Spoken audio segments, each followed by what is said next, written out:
Boa noite para todo mundo. Quando nós pensamos na perspectiva de estudar Humberto de Campos, de imediato nós lembramos de quem? Francisco Xavier, que quando Chico Xavier elaborou o seu trabalho espiritual organizado pelo plano maior, ele veio dar um segundo passo no desenvolvimento da doutrina espírita, já que a doutrina espírita até então tinha um compromisso, num primeiro momento, de uma revelação da realidade, da espiritualidade do espírito, da imortalidade da alma. E o caráter inicial dos estudos da doutrina espírita era um caráter de investigação científica. Por que um caráter de investigação científica? Para dar uma comprovação concreta de que a morte não existe, que a vida continua. Era necessário pautar numa perspectiva em que as pessoas pudessem ter segurança. Por isso que os fenômenos na fase de Kardec são fenômenos mais palpáveis, por exemplo, como as danças das mesas girantes. E por que esses fenômenos se deu exatamente na Europa? Porque lá era o centro de grandes pesquisadores, dos cientistas da época, que se no meio desse não chamasse a atenção esse movimento, onde iria chamar? Porque o fundamento da doutrina espírita não poderia ser desenvolvido sob a mística, já que o processo espiritual estava muito vinculado a um processo místico. E ele precisaria ter um fundamento mais apropriado à investigação. Foi quando Allan Kardec, sugerido por amigos, que ele investigasse aqueles fenômenos. E quando 2 ou 3 amigos falaram com ele dos fenômenos, ele achou estranho, porque enquanto éramos 2 ainda, ele ainda relutava. Mesa falar, cadeira falar. Mas quando um amigo dele muito sério falou que realmente as mesas estavam falando, assim, tem que olhar o que é isso. Foi quando ele observa no fenômeno, não era que as mesas falavam, era que fenômenos inteligentes atuavam sobre a mesa. E ele então começou a investigar esses fenômenos inteligentes. E como eram fenômenos inteligentes, ele tentou criar a melhor metodologia dessa inteligência poder se expressar. Por isso que o processo em si foi gradativo e transformador, porque começou com pancadas de mesa, que tinha que repetir. Imagina uma palavra, quantas vezes ele tinha que repetir as pancadas da mesa para criar uma palavra. Imagina uma frase. Tinha reuniões para escrever uma frase, 2 parágrafos, era 2, 3 horas de reunião. Só que o próprio fenômeno respondeu a Allan Kardec o fato em si, que quando ele perguntou quem são vocês que agem sobre a mesa, ele disse: nós somos os espíritos e fomos homens da terra. Aí começa um processo de explicação e de entendimento desse fenômeno, que com o tempo, já bem formalizado, bem fundamentado, precisava de um segundo patamar de desenvolvimento da doutrina. Foi onde então aparece a personalidade de quem? De Chico Xavier, que veio fundamentar um estudo mais desenvolvido, já que a doutrina espírita tem conteúdo de estudo. Mas vamos dizer que as obras espíritas, elas são fundamentadas na lógica do bom senso, na razão. E o Chico Xavier é como se fosse uma amplitude de observação mais direta do que foi explicado filosoficamente, onde se poderia detalhadamente compreender, pelo menos, respostas que eram faladas no Livro dos Espíritos. Por exemplo, para onde os espíritos vivem depois da morte? Na erraticidade. Bacana. Os espíritos moram na erraticidade. Mas o que é essa erraticidade? Vem as obras de André Luiz e mostra o quê? A estrutura de cidades, de escola, de lares, mostrando a realidade social de um plano, em que, quando as pessoas começaram a ler as obras iniciais de André Luiz, achavam até que era muito irrisório, uma cidade igual a nossa praticamente. Isso porque o Chico só falou de cidades que estão numa faixa evolutiva de um plano acima da Terra. Se ele trouxesse da segunda, aí que ia ser bem irrisório, bem fantasioso. Fugiria completamente das características que nós entendemos. Mesmo assim, numa cidade espiritual de um segundo plano, ainda também vai ter uma característica muito próxima do quê? Da Terra, muito mais melhorada. Os nossos amigos espirituais têm dito para nós que a Terra, por exemplo, regenerada, ela vai ser o nosso lar. As características do mundo de regeneração, na sua primeira fundamentação, é a cópia quase perfeita de como funciona hoje. Hoje não, né? Naquela época que nós lemos, nosso lar, 1940, né? A década de 40, aquelas serão as características da Terra daqui a alguns anos. Na forma de relacionarmos uns com os outros, mas ainda muito o quê? Materializado, que é o princípio da regeneração. E é interessante que, quando o Chico começou a psicografar, o primeiro livro do Chico foi qual? Parnaso de Além Túmulo. Quem escreveu Parnaso de Além Túmulo? Os escritores desencarnados. O Humberto Campos pega o livro do Chico e faz alguns deboches. Por exemplo, como que pode os escritores competir com os escritores da Terra, que já é difícil ganhar dinheiro escrevendo? Vem alguém lá do plano espiritual e começa a competir com nós. Preocupado com o que, gente? Com competição. Eu vou falar com vocês, se os espíritos começarem a criar coisa que interfere no nosso ganha-pão aqui, vai ser uma briga, porque até então é uma surpresa bacana, mexeu, competiu com a gente, nós viramos o quê? Isso.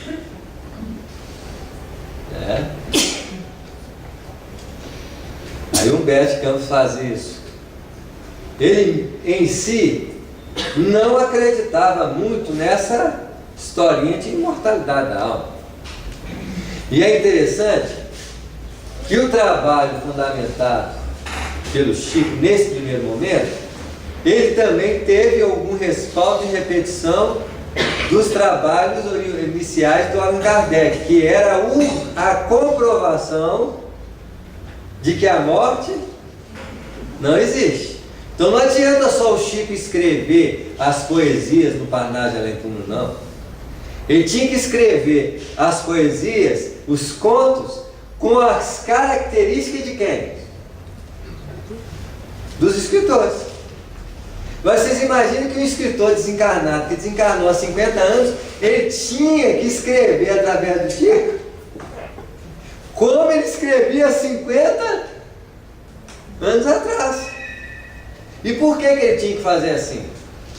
Porque nesse momento, para fundamentar a confiança da mediunidade no Chico precisava dessas características. Precisava de características que falavam assim. Então, Humberto de Campos mesmo leu, o pessoal leu, ficou impressionado, porque as características dos poemas eram extremamente iguais às características dos escritores quando eles escreveram na Terra. Igualzinho. Qualquer um dos poetas redividos lá, você pega as poesias deles, os contos, as escritas deles, se você observar as características escritas idênticas, eles ficavam impressionados com a qualidade da escrita do Chico. Isso era para mostrar o quê? Que a mediunidade do Chico é confiável e que a morte não existe, e eu comprovo que a morte não existe, mostrando a imortalidade da alma.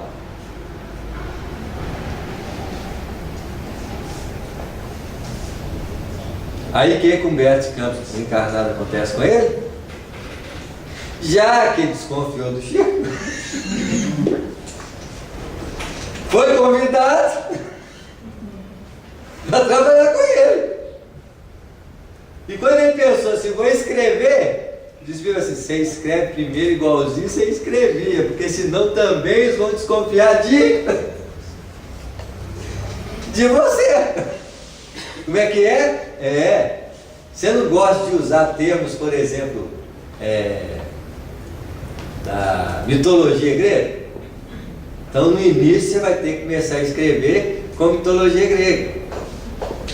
Porque se você começar a escrever e não ter característica de Humberto de Campos, na hora que assinar Humberto de Campos, todo mundo vai falar assim, não é. E ainda vão dizer assim, e não é porque ele também não gostava. Não acreditava. Novamente, o contexto era para mostrar que a morte não existe e que existe a imortalidade da alma. Mas chegou uma hora lá que Humberto de Campos cansou de ficar escrevendo coisa, porque ele já não queria mais escrever, e falou assim, ó, sabe uma coisa? Eu gosto é do Evangelho. E o primeiro livro dele, com características de Evangelho, que ele queria escrever, foi o Boa Nova. E no seu trabalho introdutório, ele já coloca lá e fala assim, olha, muitos vão estranhar o estilo e a forma de escrever, mas eu não estou nem aí para você, porque eu fui tocado pela mensagem do Evangelho e agora eu quero escrever só coisa evangélica. É onde então sai de uma perspectiva, de uma comprovação de quê? De imortalidade da alma. Então nós temos aí um grande desafio. O que eu vou dizer para vocês? Que imortalidade da alma é um processo de averiguação para mostrar que a morte não existe. Mas que imortalidade da alma é transitório e mutável. Porque só existe a imortalidade da alma para comprovar para os outros que não, quando morrer não vai morrer. Mas que o objetivo principal do Espiritismo, nesse sentido, não é comprovar a imortalidade da alma. É comprovar a imortalidade do ser. Que não tem o quê? Não tem o quê? Nem nome, nem forma. A imortalidade da alma é só para comprovar uma continuidade do ser depois da última encarnação. Aí eu posso comprovar a imortalidade da alma, porque aí eu estou comprovando que aquela pessoa que estava ali, ela continua no quê? A existir. Mas isso é só para satisfazer a perspectiva das pessoas que se prende a isso. Quantas discussões hoje não existem aí em torno do Emmanuel, por exemplo? Se ele reencarnou, se ele não reencarnou, e que Emmanuel é esse que escreve. É interessante que o próprio André Luiz Isso é uma comprovação clara que espírito não tem nome. E que espírito? Então, o André Luiz chama André Luiz em qual reencarnação? Nenhuma. Ele nunca chamou André Luiz, não. Aí ele perguntou, como é que ele chama André Luiz? Porque quando ele chegou perto do Chico Xavier, junto com o Emmanuel levou o Chico, ele estava um pouco dormindo, indo para dormir à noite, já devia ser madrugada, e o irmão dele dormindo no lado da cama dele. Aí o Emmanuel apresentou o André Luiz para ele e falou assim: esse é um novo companheiro que vai passar a escrever através de você. Aí o André Luiz olhou para ele e falou assim: como é que você chama? Como o André Luiz, o Chico, já tinha sofrido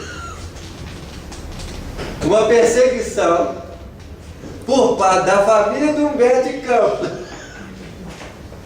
querendo o lucro das obras dele, que era a mesma preocupação que o Humberto de Campos tinha em vida. Aí a pessoa fala assim: não, como é que eles fazem isso? Se fosse ele vivo, ele também ali. Foi até ao ponto em que, para evitar problemas, o que teve que fazer?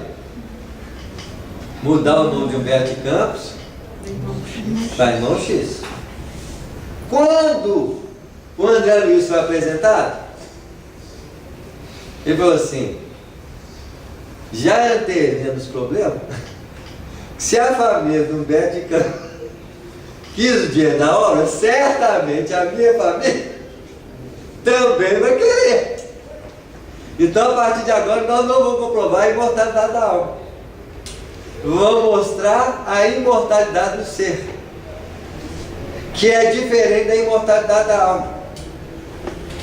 A imortalidade do ser é o espírito que não se prende à forma transitória que ele teve nas vidas.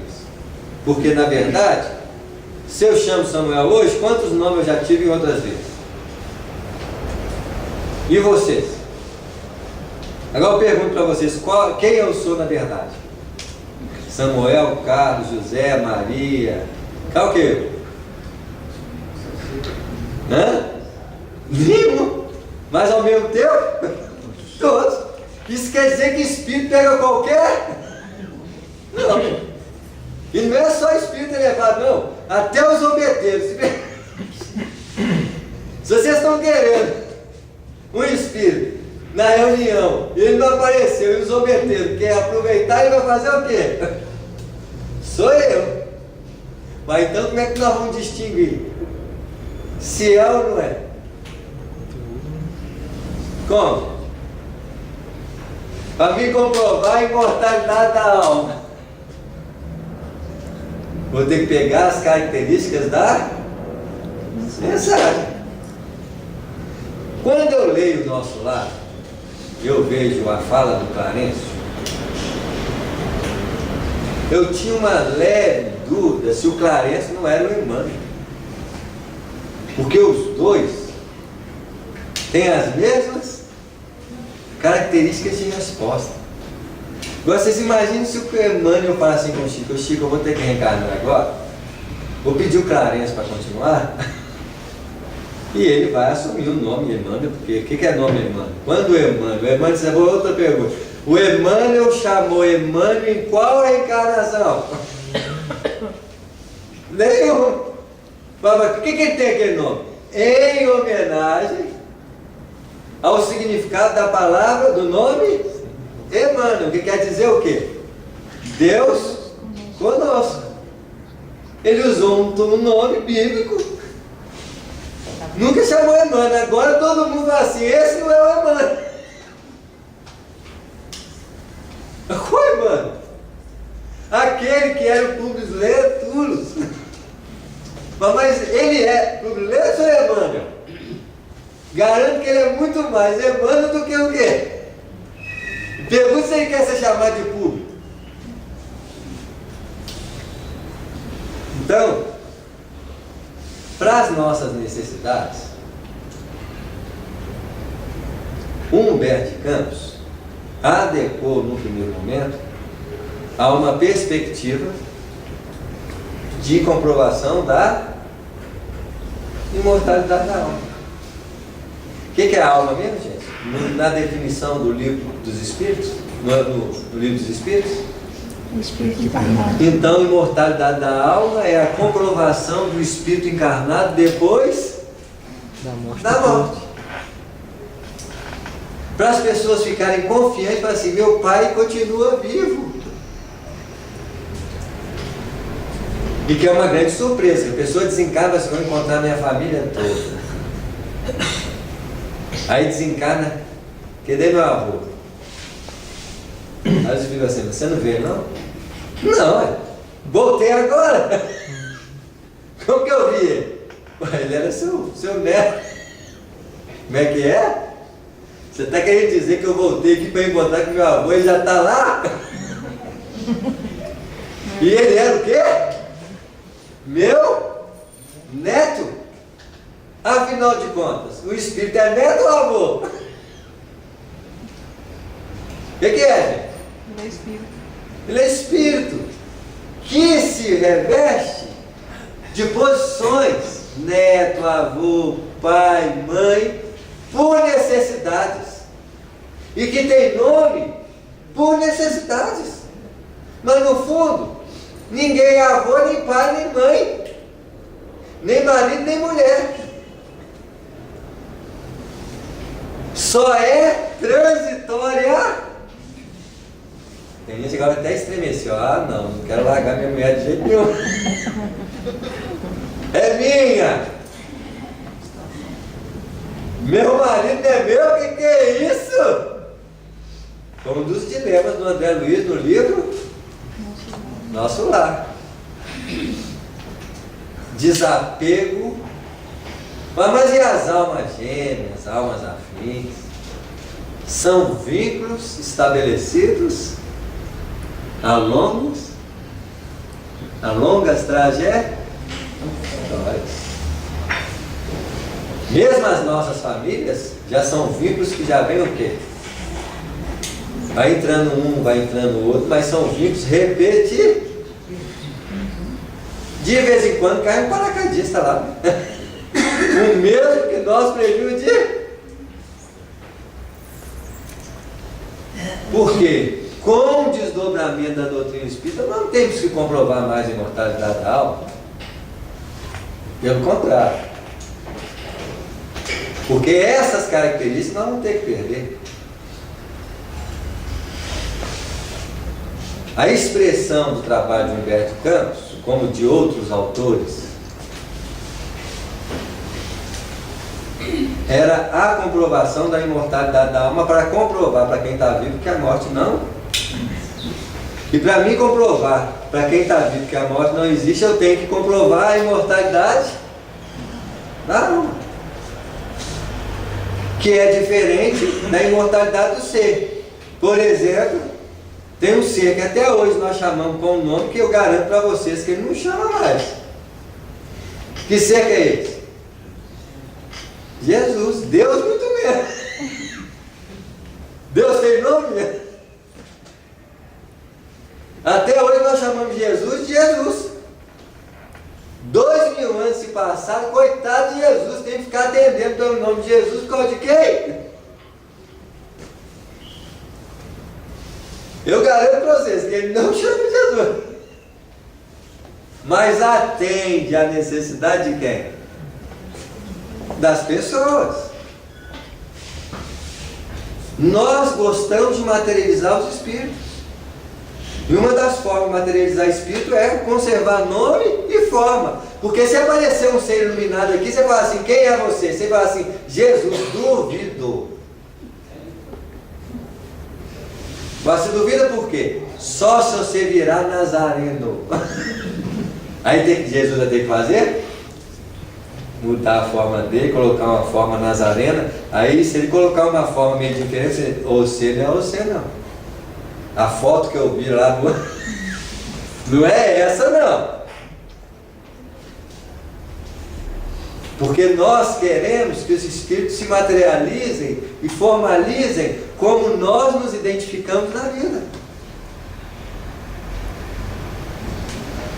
Basta ver que uma das características de materialização que diz que nós estamos muito materializados é quando nós sofremos exatamente quando alguém ri do nosso nome. Nós nos identificamos tanto com o nome que nós achamos que nome somos nós. Se alguém vai dizer, não, que nome feio, você fica ofendido. Mas o que é nome, gente? O que é nome? Só identificação. Um elemento de identificação. Se você pegar a sua identidade e falar assim, qual é a sua identidade? M3, 380, 488. Que número feio? Mas não, peraí, me fala o que é número feio. Não, o conjunto de números não foi perfeito, não. É assim, deve ter uma poesia na ligação dos nomes e dos números para ter um nome que soa, né? Assim, imagina se apresenta a palestra Tibúrcio. Não é esquisito? Esquisito para quê? Para nós que não escutamos muito esse nome. Mas se você for para um lugar que todo mundo chama de Tibúrcio lá, é muita gente, Tibúrcio até o nome do quê? Mas aí você fala, como é que é seu nome? Não vou falar não, senão você vai rir. Quantos de nós já não tivemos problemas por causa de nome? Lá em casa, por exemplo, o pessoal da minha esposa, ele já era sábio, pai deles. Porque dava 2 nomes para eles. Se você não gostar de um, você escolhe outro. Nome composto. É. Porque tem disso, a pessoa não gosta de um nome, mas eu não gosto desse nome. E quem não gosta de nome é o quê? Materializado. Eu estou sofrendo por uma ilusão, gente. As características de um espírito materializado é o nível de sofrimento que ele cria na vida dele. Nós envelhecemos. Nós sofremos porque envelhecemos. Mas quem envelhece? O corpo. Aí você fala assim, não, mas lá no plano espiritual só tem velho.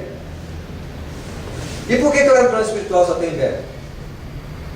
Nos que nós conhecemos, principalmente, por quê?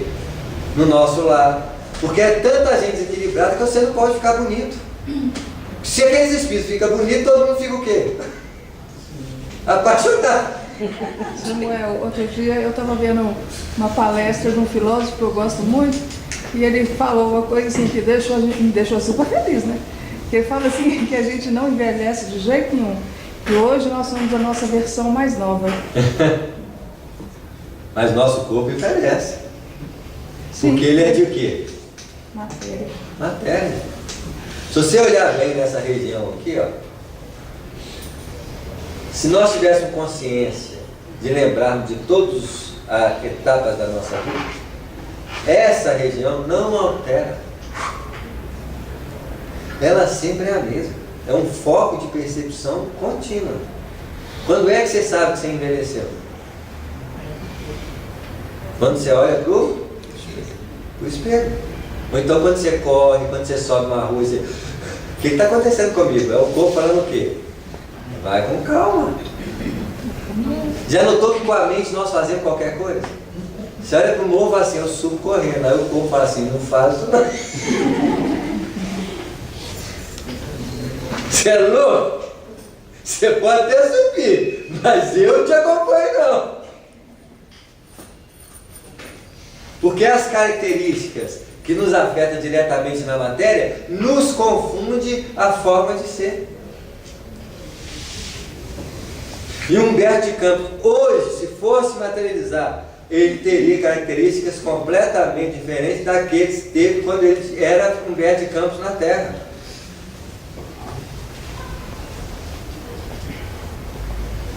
Porque ele ia se expressar de forma diferente. Por isso que muitas vezes as pessoas... Eu recentemente psicografei uma obra de André Luiz, que chama O Futuro Espiritual da Terra. A editora do For lançou. O Clarence e o André Luiz falando do mundo de regeneração, a Terra regenerada. Eu fui fazer uma apresentação desse livro e o cara falou assim, como que você me comprova que ele é o André Luiz? Você que vai ter que ler. E vai tirar suas conclusões, porque eu não tenho como comprovar, não. Eu primeiro não conheço, não. Eu conheço a leitura do André Luiz. Eu conheci o André Luiz, gente. Como é que eu vou provar para alguém que o André Luiz é o André Luiz, se nem eu conheço ele, como é que ele é? E ele não está querendo comprovar André Luiz como persona transitória, não. Ele está trazendo mensagens. Todos os espíritos que você tem que classificar, não é pela aparência externa, não. Como é que eu vou fazer para a aparência interna? Porque é pior, na minha mediunidade eu recebo a página escrita completa na cabeça. Eu não converso com o espírito igual o Chico, não. Eu nem sabia, por exemplo, quantos capítulos ia ser. Estou psicografando todo dia, 2 capítulos por dia. Eu estou assim, gente, onde vai acabar? Mas no dia que eu psicografei um capítulo que falava sobre desencarnação, eu sabia naquele dia que era o penúltimo capítulo. Eu sabia qual que seria o último capítulo. Era assim que eu não tinha nem como pensar, André Luiz, tirar uma dúvida. Que é completamente diferente. Nós não comparamos com a mediunidade do Chico Xavier, que tinha uma sensibilidade do quê? Ele conversava com os espíritos como conversa com a gente. O Chico deve ser aquele tipo de médico que, se ele entra dentro do ônibus, ele tem que esperar alguém levantar para sentar. Porque ele não sabe quem que é espírito, quem é médico, quem que é encarnado, ele tinha que esperar alguém para levantar para ele sentar, para ter certeza. Devia ser muito estranho, né? O ônibus vazio e o Chico lá em pé. O pessoal me olhar assim, por que ele não serve?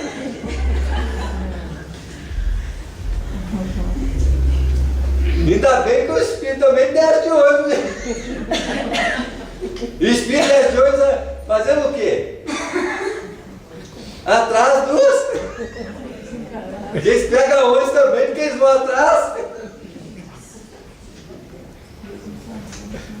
Tem gente que entra no carro sozinho e vai assim, todo tranquilo. Você não sabe quando se for você, meu. Na verdade, o que tem mais nessa terra aqui, vocês acham que é encarnado ou desencarnado?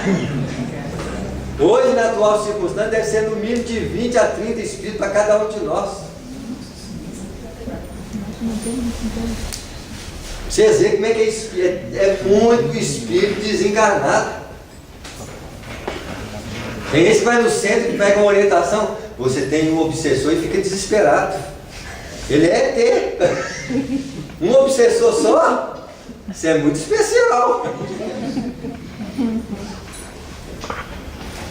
Nós temos uma fila, gente.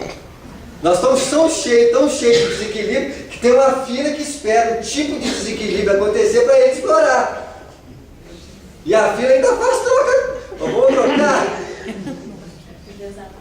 O que come muito troca com o do sexo troca com, né? Assim, é assim que os espíritos fazem. E você passa a ser o objeto de exploração dos espíritos. Isso é muito natural, gente. E acha que o obsessor é nosso inimigo? Não. São nossos amigos que nós adoramos. É só sair do sono físico, você já... Oh, cheguei!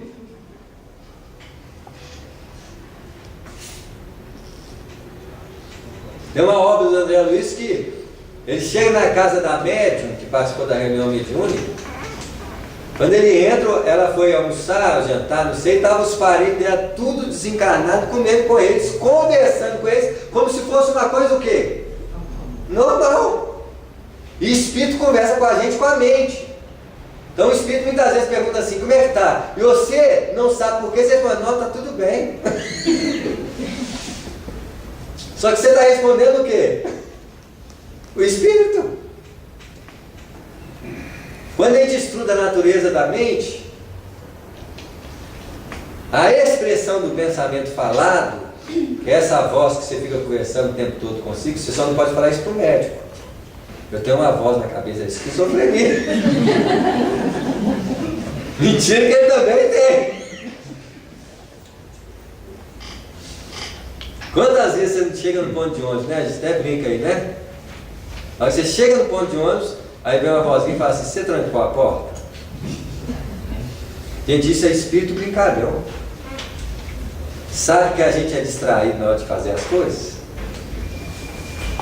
e viu que a gente estava distraído, aí que eles gostam mesmo de atuar sobre nós. E vocês acham que é uma vozinha do outro que parece aqui? Não, é uma voz igualzinha à nossa voz do pensamento. É tão sutil que parece que é você que está o quê? Pensando. Aí você vai, escuta aquela voz e vai lá conferir a porta. Da hora que você saiu do ponto até chegar na porta, eles estão rindo na sua cara. Aí você confere, está fechadinho, volta. Perde o outro. Aí é uma risada dobrada.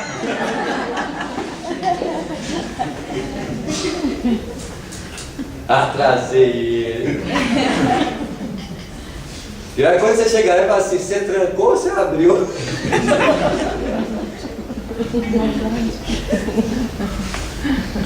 Esses diálogos mentais são verdadeiras conversações do plano espiritual com a gente. Tem gente que já vai chegando tão seriamente nesse aspecto que ele já começa até a gesticular e falar assim, né?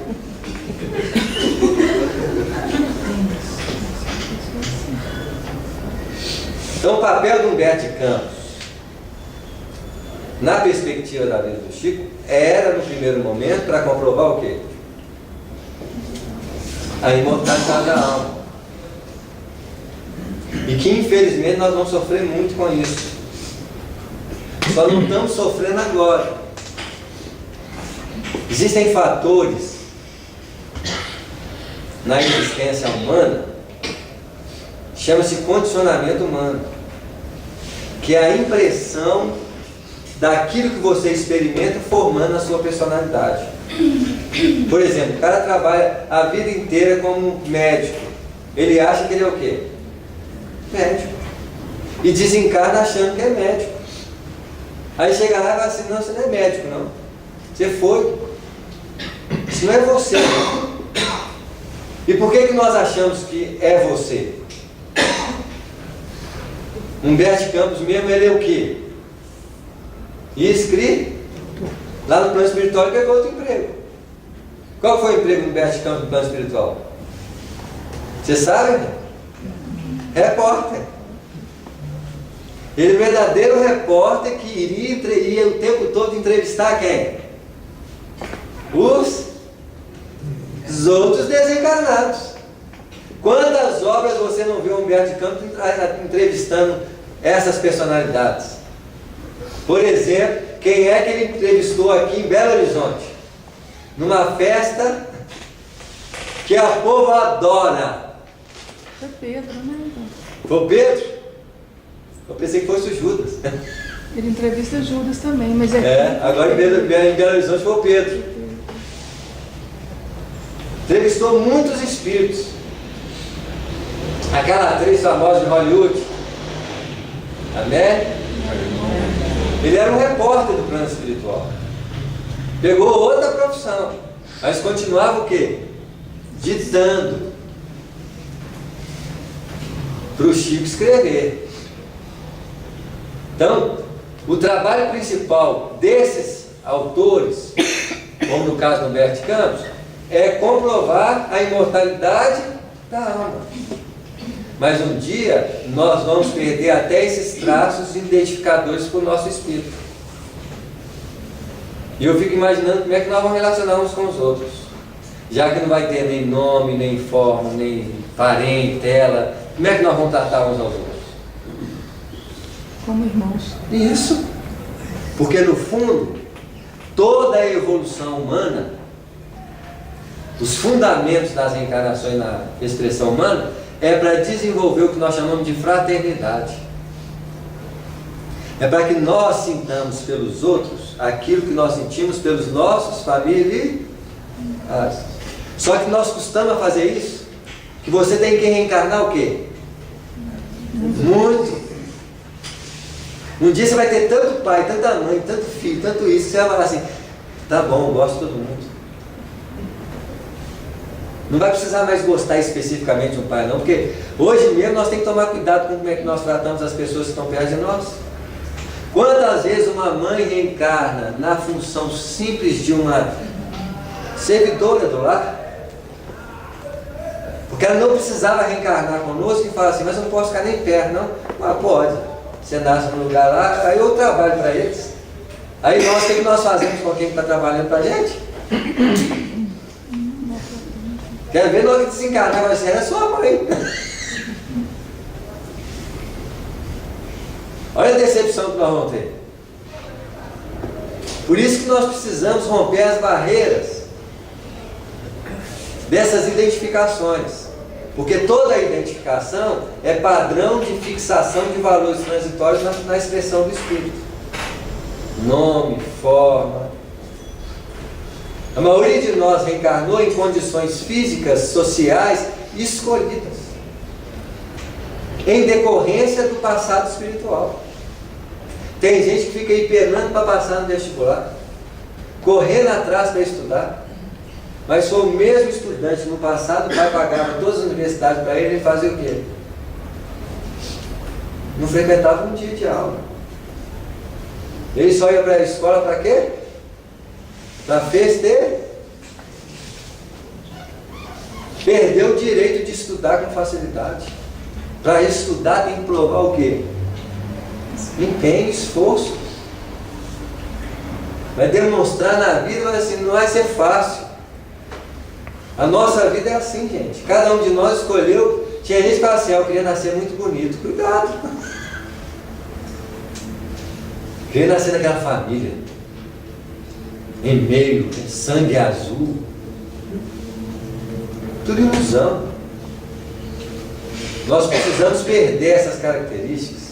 Há tantas discussões hoje, se o Chico foi Kardec, se não foi. Todas as discussões de expressões do quê? Porque o espírito, gente, ele não tem expressões fixas nele. Tem gente que eu fico olhando no próprio movimento espírita a respeito, até no movimento espírita desencarnado. Aniversário da morte de Allan Kardec. Ô gente, aniversário da morte de Allan Kardec? Já chega aniversário da vida encarnada de um corpo. Umas comemorações que eu não entendo, eu respeito. Estou falando com vocês aqui. Mas é uma necessidade de fixar o quê? Padrões para os espíritos.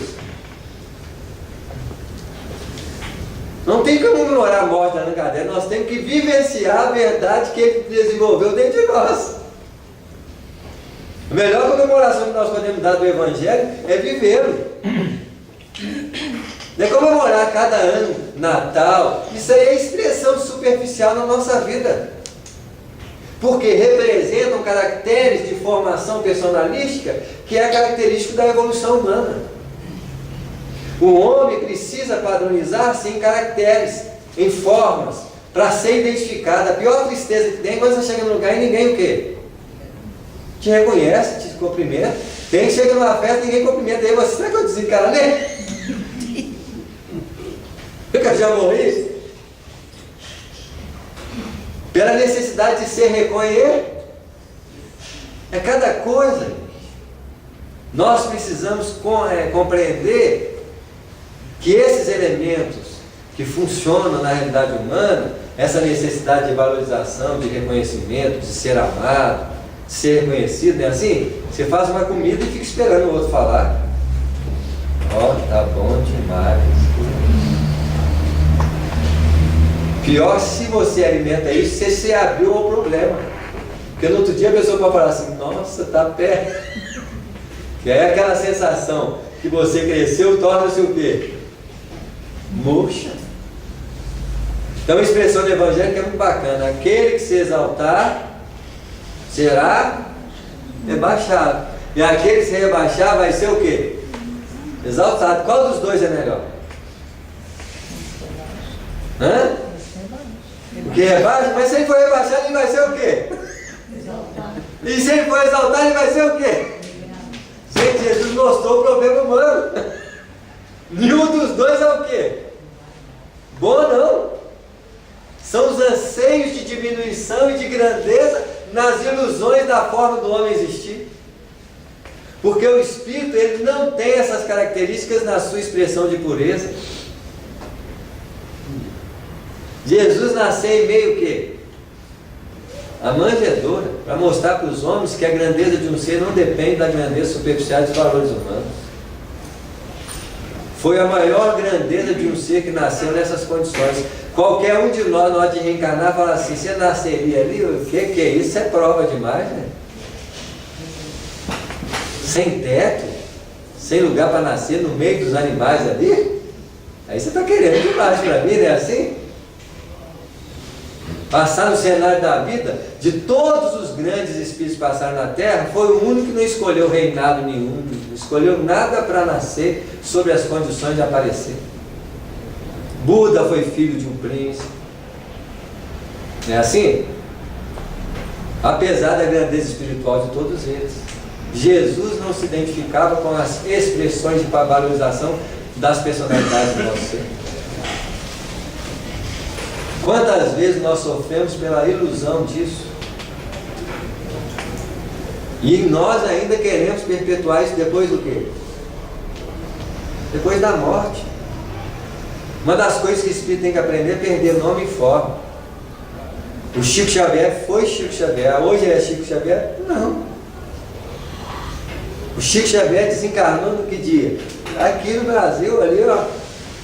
Ah, não, mas ele tem que ser Chico Xavier. Mas por que ele pode escolher outro nome das vidas dele? Não, Chico Xavier. Ele não é Chico Xavier. Ele vai responder a isso, vai escrever obras, pela necessidade da perspectiva de estudo das pessoas na Terra. Mas que ele não é mais não. Ele é um espírito qualquer. Talvez seja uma das piores condições de vida, mas a melhor condição de expressão elevada na vida, do plano espiritual. Para nós é o quê? Não ser nada. Chama-se anonimato. O próprio André Luiz escreve no Nosso Lar, assim, o anonimato é a expressão do verdadeiro entendimento e do verdadeiro amor. Porque é muito fácil fazer as coisas para as pessoas nos reconhecerem. O ser mais anônimo que existe no universo é quem? Deus. Você não vê uma assinatura dele de forma personalística. Deus. Mesmo assim, a palavra Deus, quem deu para ele foi quem? Um homem. E tem gente que briga por nome de Deus. É Alá, é Jeová, e briga mesmo. Eu fico perguntando qual é o nome do Deus Espírito, hein? Tem nome, gente? Inteligência suprema. Aí você mexe com os vaidosos, tudo. Deus não tem nome. Deus é anônimo. Deus é a expressão de uma pessoa que chega no lugar e ela reconhece que se ela fizer alguma coisa nesse lugar, vai beneficiar todas as pessoas, inclusive ela. Ela faz aquilo e vai embora sem a menor perspectiva de pensar que ela que fez. Imagina um dia que chegar na Terra, uma pessoa cantar uma música e ela não aparecer como uma estrela da voz. E se alguém pergunta quem cantou, ela fala assim, foi Deus através de mim. Porque é isso que nós vamos caminhar um dia. Não é para a imortalidade da alma. É para a demonstração da imortalidade em Deus. Porque no fundo, quando Jesus disse, eu e o Pai somos um, ele ali apagou a sua personalidade superficial, Jesus, para desenvolver aquilo que é a representação de Deus em cada um de nós, que é o Cristo. Que é uma condição de retratar Deus na vida. Quando nós vivemos na vida, nós queremos marcar a impressão que nós vamos deixar na Terra. O Espírito adora desencarnar e fala assim, me coloca no nome no anuário espírita. Espírita desencarnado de Belo Horizonte. Aí nós ficamos famosos, aí que é pior, desencarna e vira santo, não é assim? Aí é um tal de pedido, na hora que eu aperto aí, Samuel! Tinha um centro espírita aí, tinha o espírito Samuel, o pessoal estava achando que era eu, mas já desencarnou. Ok. Tem o nome Samuel, então quer dizer que o espírito pode usar qualquer? Está claro isso? São as reflexões que eu queria trazer para vocês. A fase em que a doutrina espírita precisava da demonstração de que a morte não existe é porque a morte ainda era um elemento muito expressivo na vida das pessoas. Hoje, certamente, os espíritos não estão muito preocupados em manter essas personalizações. Mesmo assim, em respeito à evolução que ainda vai transitar muito pela forma e pelos nomes, eles, em respeito a nós, fazem um trabalho para nos orientar com o nome deles, conforme a necessidade de quem está procurando aquele ensinamento. Está claro? Alguma dúvida? Alguma colocação? Queria agradecer vocês, deixar um abraço em todos os corações. Muito obrigado, Samuel, por essa. Não vou nem comentar o que deveria ter que comentar aqui agora, não, porque eu quero só deixar um. Lembrem o que foi dito aqui hoje, da primeira palavra até a última. Se todo mundo conseguir levar entre essa hora que foi dito aqui, levar alguma coisa do que foi dito para casa, vai ser muito bom. Eu tenho certeza que vai levar muita coisa, não é só alguma coisa, vão levar muita coisa boa para casa, com certeza. São 21 horas, todas as casas que veio de oração, nós vamos pedir a Regina que está essa festa para a gente.